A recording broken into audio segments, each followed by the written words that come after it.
प्रश्न: छत्तीसगढ़ सरकार की सार्वजनिक ऋण की प्रवृत्तियों का वर्णन कीजिए। उत्तर: सार्वजनिक ऋण सरकार द्वारा लिए गए समस्त ऋण को सार्वजनिक ऋण कहा जाता है। सरकार द्वारा ये ऋण सामान्य तौर पर विकासात्मक गतिविधियों को पूरा करने के लिए घाटे को पूरा करने के लिए और युद्ध जैसे असाधारण स्थितियों से निपटने के लिए लिए जाते हैं। राज्य सरकार दो स्रोतों के माध्यम से सार्वजनिक ऋण का प्रबंधन करती है। पहला, आंतरिक ऋण। दूसरा, केंद्र सरकार से ऋण और अग्रिमी। पहला, आंतरिक ऋण। पहला, बाजार उधार। दूसरा, कृषि और ग्रामीण विकास के लिए नाबार्ड से ऋण। तीसरा, राष्ट्रीय सहकारी विकास परिषद से ऋण। चौथा, राष्ट्रीय लघु बचत निधि। पांचवा, वित्तीय संस्थानों से ऋण अर्थात LIC, GIC। छठवां, छत्तीसगढ़ बिजली बोर्ड का योगदान। सातवां, मुआवजा और अन्य बॉन्ड। आठवां, अनफंडेड डेट। दूसरा, केंद्र सरकार से ऋण और अग्रिम।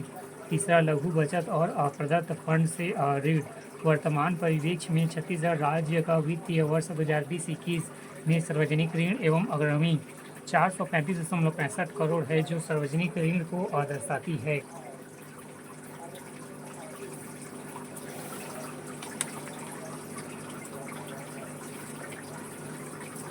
छत्तीसगढ़ लोक सेवा आयोग मुख्य परीक्षा 2015 पुराने प्रश्न पाठ्यक्रम के प्रश्न 5 भाग 4 छत्तीसगढ़ की अर्थव्यवस्था।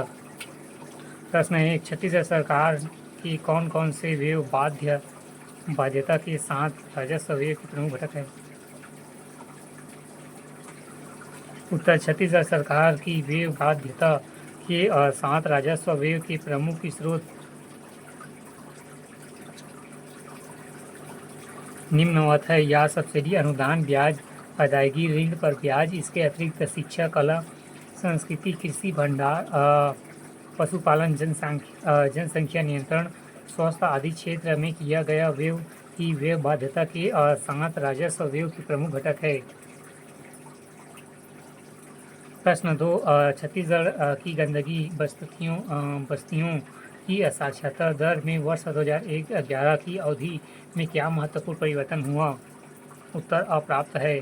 प्रश्न 3, खाद्य सुरक्षा अधिनियम 2012 के अंतर्गत छत्तीसगढ़ के किस जिला में सबसे अधिक संख्या में राशन कार्ड वितरण किए गए हैं? उत्तर: खाद्य सुरक्षा अधिनियम 2012 के अंतर्गत वित्तीय वर्ष 2020-21 में सबसे अधिक राशन कार्ड वाले जिले हैं। पहला, रायपुर।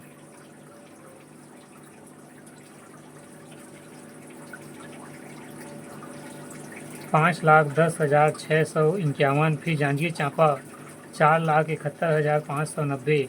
फिर तीसरा, बिलासपुर 4,45,355। चौथा, दुर्ग 4,26,565।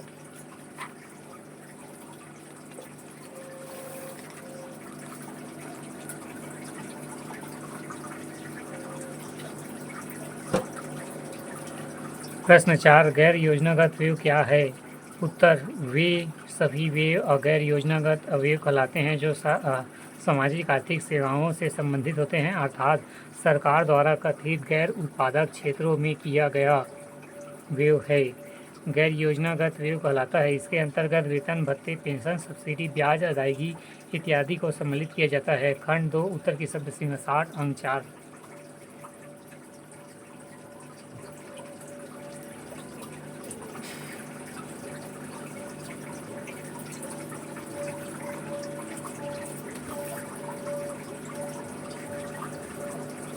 प्रश्न 5, अनुसूचित जनजाति वर्ग के लोगों के पिछड़ेपन के कारणों की व्याख्या कीजिए। उत्तर: अनुसूचित जनजाति की जनसंख्या राज्य में 78,22,902 है, जो कुल जनसंख्या का 30.62% है। इसके पिछड़ेपन का प्रमुख कारण निम्न है। पहला, दुर्गम स्थानों में निवास। दूसरा, आर्थिक पिछड़ापन। तीसरा, सामाजिक रूढ़ियाँ। चौथा, राजनीतिक चेतना का अभाव। पाँचवा, शिक्षा। छठवां, स्वास्थ्य संबंधित सेवाएं। सातवां, एकीकृत एकीकरण की समस्या, 8वां बेरोजगारी, 9वां लैंगिक मुद्दे, 10वां जनजाति कला का हास। प्रश्न 6, छत्तीसगढ़ में आय की असमानता पर अपने विचार दीजिए। उत्तर, छत्तीसगढ़ की अर्थव्यवस्था में आय की समानता उनकी असंपन्नता एवं सुदृढ़ता को प्रदर्शित करता है। छत्तीसगढ़ की भौगोलिक स्थिति राज्य की आय में असमानता का प्रमुख कारण है। एक ओर जहां उत्तरी और दक्षिणी छत्तीसगढ़ में दुर्गम वन एवं पहाड़ प्रदेश है, वहीं दूसरी ओर छत्तीसगढ़ के मध्य भाग अत्यधिक उपजाऊ हैं, जिसके कारण इनका आय भी अधिक है, जबकि उत्तरी एवं दक्षिणी छत्तीसगढ़ में उपजाऊ भूमि मध्य छत्तीसगढ़ की तुलना में कम है। परिणाम स्वरूप छत्तीसगढ़ में आज भी यह आय की असमानता एक प्रमुख कारण बना हुआ है।